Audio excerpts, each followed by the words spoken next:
Velho Testamento, livro de Esdras, capítulo 3, a partir do verso 10, a palavra do Senhor nos diz assim: quando os construtores lançaram os alicerces do templo do Senhor, os sacerdotes com as suas vestes e suas trombetas, e os levitas, filhos de Asaf, com símbolos, tomaram seus lugares para louvar o Senhor, conforme prescrito por Davi, rei de Israel. Com louvor e ação de graças, cantaram responsivamente ao Senhor. Ele é bom, o seu amor a Israel dura para sempre. E todo o povo louvou o Senhor em alta voz, pois haviam sido lançados os alicerces do templo do Senhor. Mas muitos dos sacerdotes, dos levitas e dos chefes das famílias mais velhos, que tinham visto o antigo templo, choraram em alta voz quando viram o lançamento dos alicerces desse templo. Muitos, porém, gritavam de alegria. Não era possível distinguir entre o som dos gritos de alegria e o som do choro, pois o povo fazia enorme barulho e o som foi ouvido a grande distância. Eu estava fazendo a minha meditação pessoal e esse texto mexeu comigo, tocou o meu coração. E o que mexeu comigo nesse texto foi perceber como as emoções nos enganam e muitas vezes revelam os conflitos da nossa alma.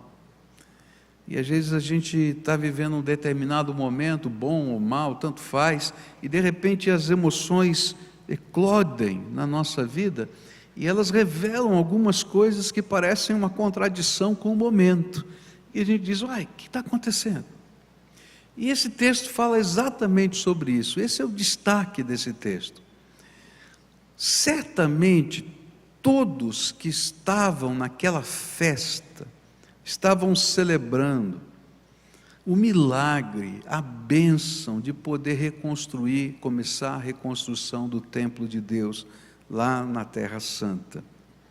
Tanto os mais jovens como os mais velhos, porque aqueles que estavam lá, todos que estavam lá, eles tinham abandonado o conforto e todas as iniciativas de uma estabilidade de 70 anos na Babilônia, para poderem alcançar um sonho, que era reconstruir o templo lá na cidade de Jerusalém. A Bíblia vai nos dizer que mais ou menos 4.000 pessoas, não foi toda a população, não foi todos os descendentes judeus que voltaram, não foram todos eles que voltaram para Jerusalém, mas foi um grupo de 4.000 pessoas que foram como voluntários e que iam com uma missão, a missão de reconstruir o templo. E para isso eles venderam as suas propriedades, eles largaram tudo que tinham construído e as suas famílias ao longo de 70 anos. Alguns deixaram seus familiares lá e foram com um propósito. O propósito era reerguer o templo. E agora eles estavam, depois de algum tempo, porque eles chegaram lá, a terra não estava preparada, tinha montões de ruínas, eles não tinham nem o que comer, eles tiveram que plantar para poder comer, eles tiveram que preparar suas próprias roupas, porque não tinha estrutura nenhuma. Então, apesar de tudo isso, eles tiveram que fazer esse primeiro tempo de preparo. Agora eles se sentiam capacitados e fortalecidos para começar a construção, e todos eles começaram. E quando eles colocaram os alicerces, eles decidiram celebrar, fazer uma festa. E começaram uma festa de louvor a Deus, com toda a pompa e toda a circunstância, né? Com corais, com música, com os sacerdotes paramentados. E na verdade o que tinha era um altar ao relento e os alicerces. Eu acho, queridos, que esse povo estava vivendo isso, aquela santa alegria. Eles não tinham nada pronto, mas eles estavam celebrando um sonho. Mas enquanto eles estavam celebrando o sonho, aconteceu uma coisa estranha.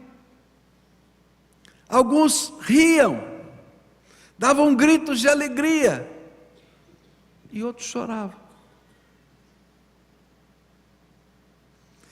E é interessante, era que o riso e o choro se misturaram. Por quê?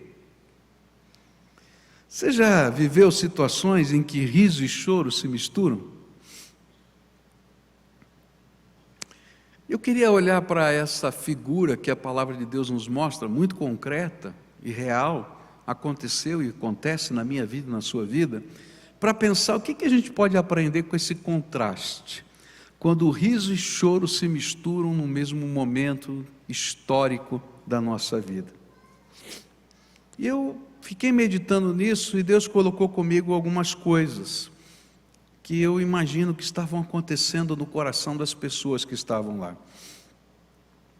Eu acho que alguns estavam chorando o que haviam perdido no meio da alegria do que Deus estava restaurando. E às vezes a gente mistura choro e riso quando a gente olha para aquilo que a gente perdeu, ao mesmo tempo em que se alegra com as restaurações que Deus está fazendo na nossa vida. Os velhos choravam o que eles haviam perdido. Eles haviam perdido a glória do templo de Deus. É isso que a Bíblia diz. Esse povo nunca vai ver a glória do templo que um dia nós vimos. A riqueza, a beleza, tudo quanto nós enxergamos aqui. Eles só estão vendo os alicerces e só estão vendo um altar. Eu nunca vou esquecer das palavras do meu pai, quando ele foi nos visitar, quando o Michel tinha nascido, e com lágrimas nos olhos ele disse: "Você me faz sofrer." Era o negócio mais estranho da vida, porque ele estava indo visitar um neto dele que tinha acabado de nascer, e na hora de ir embora, ele estava chorando, dizendo: "Você me faz sofrer." Sabe o que estava acontecendo? O riso e a lágrima estavam se misturando. Por quê? Porque ao mesmo tempo que com certeza ele estava alegre com o neto, tá? Ele chorava uma série de coisas que ele havia perdido ao longo do tempo, pela falta da convivência, de não poder desfrutar do dia a dia, de tantas coisas. Muitas vezes na nossa vida, riso e lágrimas se misturam. E quantas vezes nós choramos diante da restauração, simplesmente porque nós percebemos que nós perdemos tanto tempo, por causa das nossas decisões, por causa dos nossos descaminhos. Eu creio que aqueles velhos choravam, porque aquela geração nunca mais poderia desfrutar da antiga glória do que eles viram, e não conseguiriam, estes velhos não conseguiriam deixar um legado para aqueles mais jovens. Eu não tenho dúvida que eles estavam alegres, que eles estavam celebrando o recomeço, mas eles choravam as suas lembranças. Mas sabe o que é tremendo? Se você é uma das pessoas que talvez ria e chore, ria porque Deus está lhe dando bênçãos e recomeços, mas chore porque talvez você perdeu algumas coisas. Sabe o que é tremendo nessa história toda? É que Deus estava no meio dos gritos de alegria, e Deus estava no meio das lágrimas, e os seus profetas prometeram que a glória do segundo templo seria maior do que a do primeiro, por causa da presença do Senhor Jesus naquele lugar. O que eu quero dizer para você é que às vezes nas nossas emoções a gente vive conflitos, e a gente não pode voltar no passado. E a gente se alegra com o presente, mas se entristece com o que passou. Mas a palavra de Deus vai nos ensinar que quando a gente começa a caminhar com o Senhor, a obra que Ele faz na nossa vida é tão tremenda, é tão tremenda, é tão tremenda, que Ele faz daquilo que parecia ser impossível de alcançar a glória do passado, uma nova glória, uma obra de arte, uma tremenda manifestação da sua graça, que marca a nossa história. Eu acho tremendo porque as marcas da nossa vida, quando trabalhadas pelo Espírito, se transformam em troféus da graça, que são exibidos para o mundo todo, pelo poder do Senhor Jesus. Às vezes a gente vai chorar e vai rir junto, mas lembra, a história não terminou, você está só no alicerce, porque a glória do segundo momento vai ser maior do que a do primeiro, pela graça de Deus. Segunda coisa que eu aprendo aqui nesse texto, e eu acho tremendo isso: rimos enquanto outros choram, porque a nossa história não está limitada pelos erros dos nossos pais. Eu acho isso tremendo. Olha que coisa linda. O contraste era mais intenso, porque havia um grupo que não podia conceber sequer o choro dos mais velhos, pois naquele dia o Senhor declarava que a vida daquela nova geração não podia ser limitada aos fracassos dos seus pais. Se há algo tremendo na obra de Deus, é que você pode escolher o seu futuro. Pode dizer para quem está perto de você: você escolhe o seu futuro. Às vezes, queridos, a gente tem a impressão, né, de que a gente tem uma sina sobre nós, tá? Tem uma maldição hereditária que não vai sair nunca mais da minha cabeça. Tem uma urucubaca que não tem jeito de eu vencer. Não, eu estou falando sério, tá? Porque eu estou sofrendo as consequências disso, daquilo outro. Querido, eu quero dizer para você que quem vai escrever o teu futuro é você, com a graça de Deus. E era isso que Deus estava dizendo para essa nova geração. Aquela geração dos velhos que estavam chorando foram aqueles que pecaram, se abandonaram a Deus. E por isso aquele templo foi destruído, porque eles não ouviram a voz de Deus. Mas aqueles jovens que estavam lá e começavam a reconstruir aquele templo, Deus estava dizendo para eles: olha, o passado já foi, eu tenho uma nova história para vocês, e essa história é cheia de poder e graça, porque é a sua história, é a sua história. E a coisa linda é que Jesus está nos ensinando é que eu, junto com Cristo, eu, junto com o Deus Todo-Poderoso, posso mudar a minha história. Presta atenção, você pode mudar a sua história. Ninguém precisa estar preso ao seu passado, nem às marcas da sua própria história. Os que foram abandonados podem contar com a paternidade de Deus.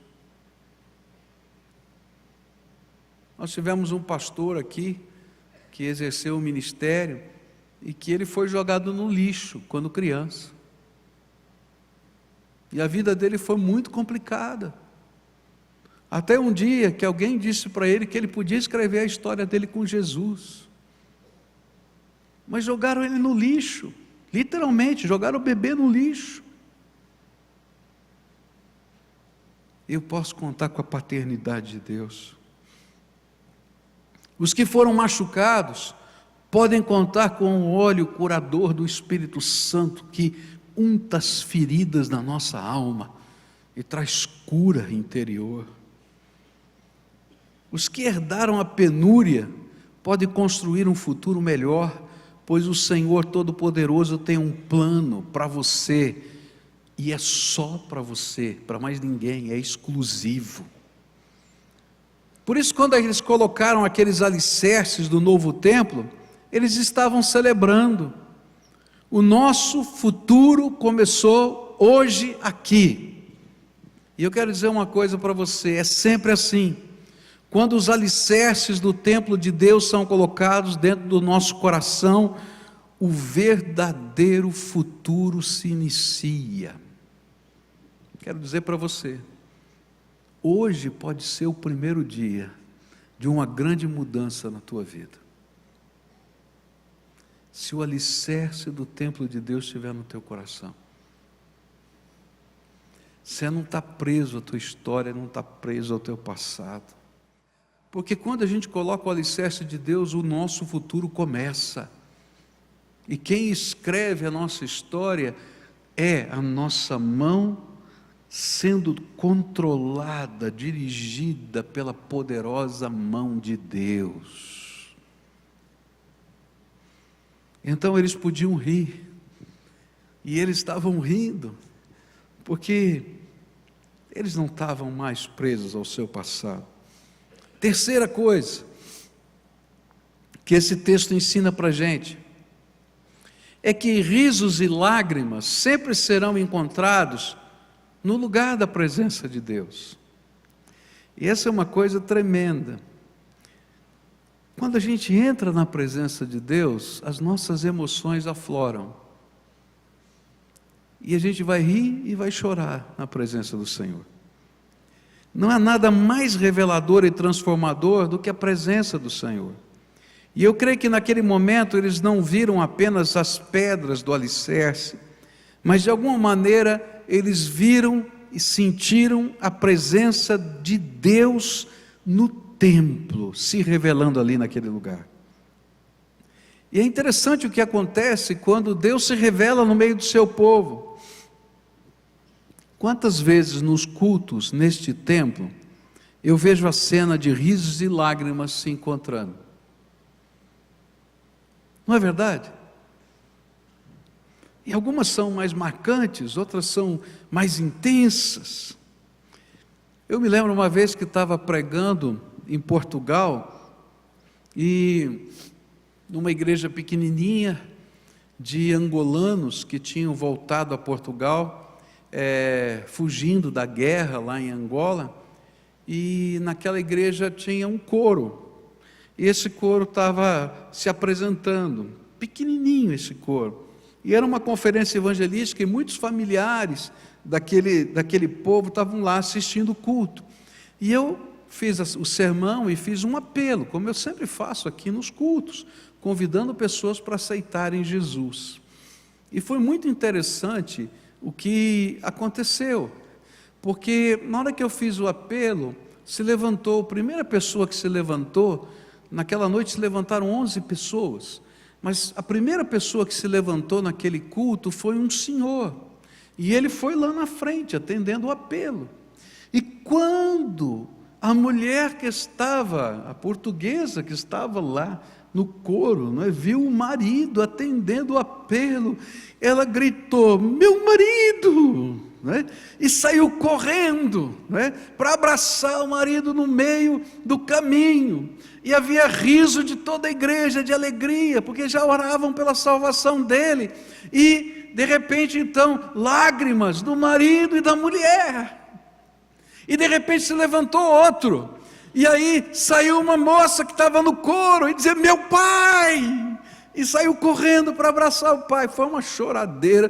foi risada, foi choro. Por quê? Porque o Senhor estava naquele lugar, e quando o Senhor está naquele lugar, a nossa alma se desnuda, e a gente vai poder perceber as manifestações da graça de Deus. De repente, a gente pode viver quebrantamento. Quebrantamento é quando um coração duro se rende, e ele agora está quebrantado, está quebrado, ele está maleável. E de repente a gente vai ver adoração, porque esse quebrantamento gera adoração de alguém que está intercedendo por essa pessoa. E aí essas coisas se misturam, e às vezes quebrantamento e adoração estão na mesma pessoa, porque eles estão vivendo aquelas intensidades do derramar do Senhor dentro da sua própria alma. Algumas vezes nós estamos num templo e o Espírito Santo começa a falar conosco e nós choramos as nossas dores. Quantas vezes você já não entrou na presença do Senhor e chorou as suas dores? Eu já chorei muitas vezes na presença do Senhor as minhas dores. Outras vezes, vem resposta de Deus na nossa vida e a gente dá gritos de alegria. Grito mesmo, porque a alma está lá. Algumas vezes nós choramos os nossos pecados, e outras vezes nós sentimos a alegria do perdão. Tudo isso porque quando Deus se revela, e quando Ele nos busca, e quando Ele nos encontra, Ele trata daquilo que necessitamos, e nos convida a desfrutar da sua glória, no lugar da sua presença. Porque é no lugar da presença de Deus, que a gente vai aprender a rir e chorar juntos. Eu creio que naquele dia, algumas pessoas fizeram as duas coisas, rir e chorar. E quando eu estava meditando, eu já falei para vocês, né? Isso não está na Bíblia, está na minha cabeça. Eu vou falar o que está na minha cabeça agora, tá? Porque quando eu leio a Bíblia, eu gosto de imaginar as cenas, né? Sabe o que eu creio? É que alguns velhos começaram a chorar. E alguns jovens, talvez fossem filhos ou netos desses velhos. E eles foram na direção deles cheios de alegria. E começaram a abraçar-se. E de repente ambos começaram a chorar e rir juntos. Porque o Senhor estava com eles. Porque alguns sonhos estavam se realizando. Porque o passado estava sendo deixado de lado. Porque algo novo de Deus estava acontecendo naquele lugar. Não está na Bíblia, mas você não acha que é possível isso? A última coisa que eu queria deixar com você nessa noite. Rimos pela vitória, mas choramos por aqueles que não conseguiram desfrutá-la conosco. Eu creio que alguns estavam chorando por outra razão. Eu creio que alguns estavam rindo e ao mesmo tempo que choravam, simplesmente porque alguns que gostaríamos que pudessem desfrutar conosco daquele momento, não conseguiram chegar a ver a vitória. E é interessante isso.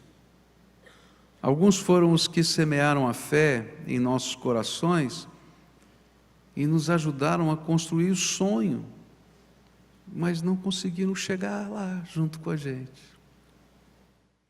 Eu acho que lá, quando eles estavam na Babilônia, e eles ficaram 70 anos, tinha muita gente que dizia para esses 4.000 que foram e voltaram, e dizia assim: um dia, Deus, segundo os profetas, como o profeta Jeremias, quando chegar os 70 anos, Deus vai trazer o seu povo de volta para Jerusalém. Podem anotar, porque está na palavra de Deus, é promessa de Deus. E eu quero dizer que vocês vão se levantar e voltar, e se eu estiver vivo eu também vou voltar. E esses eram os pregadores, esses eram os incentivadores. Eu acho que se contavam histórias dentro de casa, e um falava para o outro: olha, está chegando, faltam poucos anos, o Senhor vai cumprir a sua promessa. E quando saiu o edito real, muita gente não quis ir.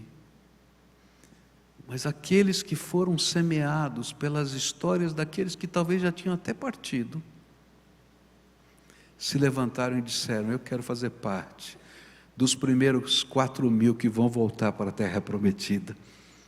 Por quê?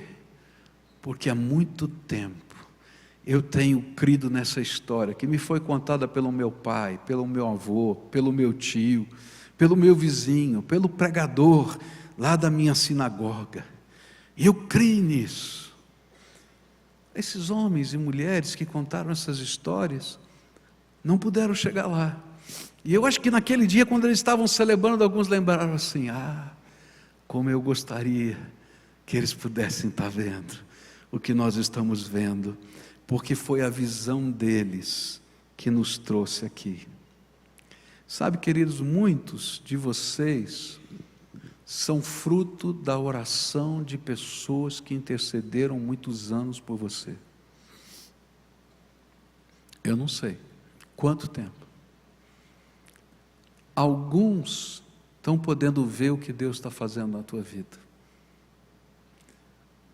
E algumas vezes, alguns de vocês vão dizer: como eu gostaria que essas pessoas que semearam a graça na tua vida pudessem ver o que Deus está fazendo em mim hoje.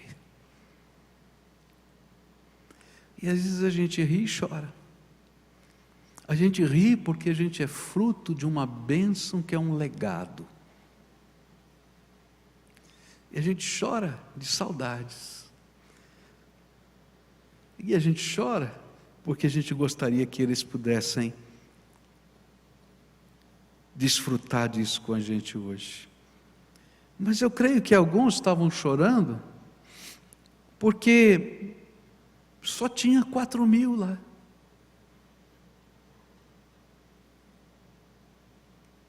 Naquela época provavelmente tivesse mais de 1 milhão de judeus na Babilônia, mas só tinha 4.000. Porque no meio dessa jornada de fé, alguns largaram o caminho. Alguns acharam que as suas empresas eram melhores do que as promessas de Deus. Alguns deixaram de crer e de esperar. Por isso eles não chegaram ao lugar da adoração e nem puderam ver o futuro melhor que Deus estava preparando para aquele povo, simplesmente porque deixaram o caminho. E às vezes nós rimos e choramos na presença de Deus porque olhamos do nosso lado e diz: está faltando alguém que a gente ama, que podia estar experimentando a glória de Deus nesse lugar. É interessante como as emoções mexem com a gente e como a gente se pega, sendo surpreendido por elas.